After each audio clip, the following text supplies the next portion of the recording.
et bon retour sur ma chaîne.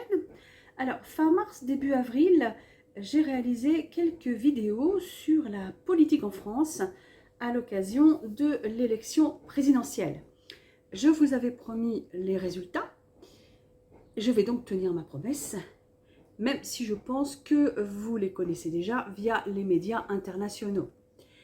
Comme en 2017, les deux candidats qui se sont affrontés étaient Marine Le Pen, candidate du Rassemblement national, parti d'extrême droite, et Emmanuel Macron, le président sortant, représentant La République en marche, qui est un parti centriste.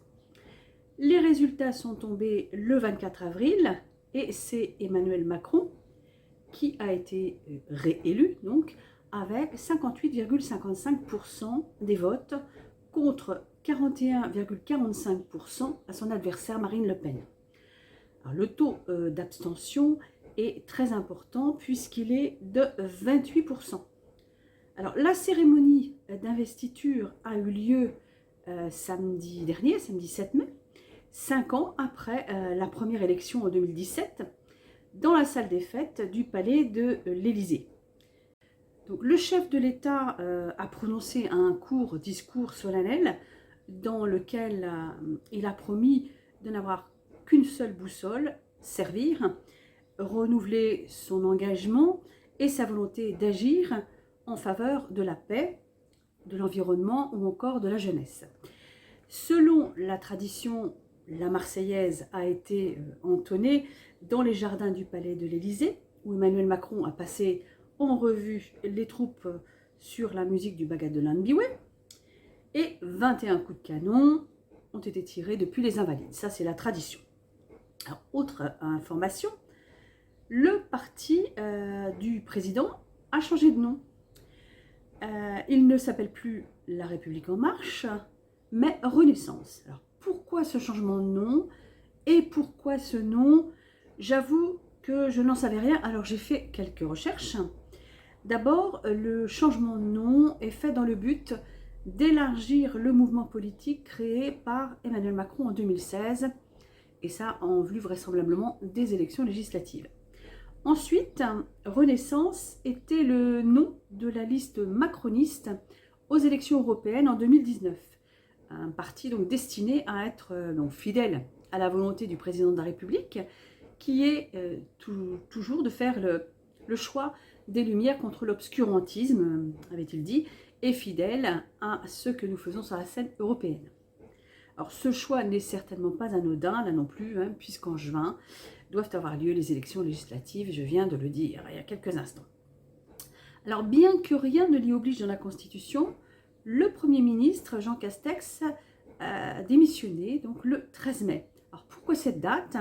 C'est tout simplement la date officielle de la fin du premier quinquennat d'Emmanuel Macron.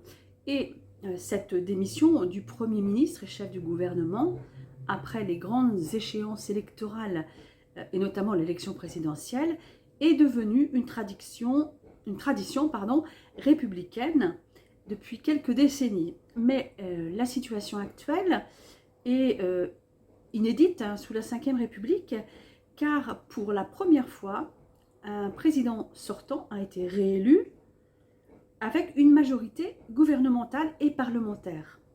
Auparavant, soit le chef de l'État provenait d'un bord politique différent du précédent, soit sa réélection avait été obtenue à la suite d'une période de cohabitation, par exemple un président de droite avec un Premier ministre de gauche, ou inversement.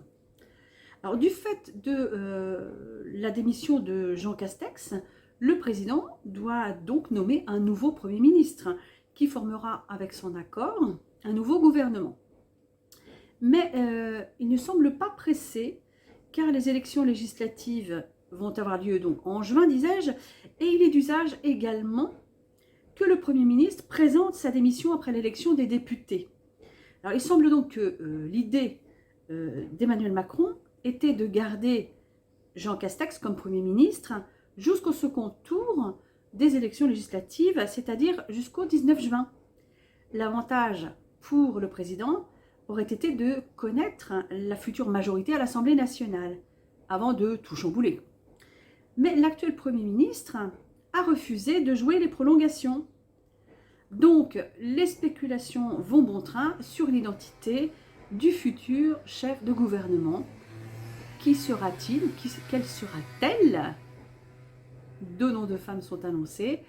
Eh bien, nous le verrons d'ici quelques jours, vraisemblablement, peut-être.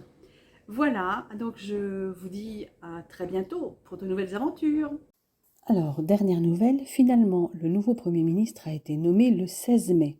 Et c'est une première ministre, puisqu'il s'agit d'Elisabeth Borne, qui a été ministre des Transports puis de la Transition écologique et solidaire dans le gouvernement d'Édouard Philippe, et enfin ministre du Travail, de l'Emploi et de l'Insertion dans le gouvernement de Jean Castex.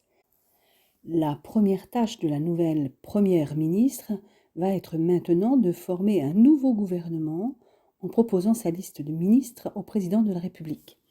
Elle a quelques jours pour le faire. Pour l'heure, elle a déjà choisi son directeur de cabinet, Aurélien Rousseau, l'ancien patron de l'Agence régionale de santé d'Île-de-France.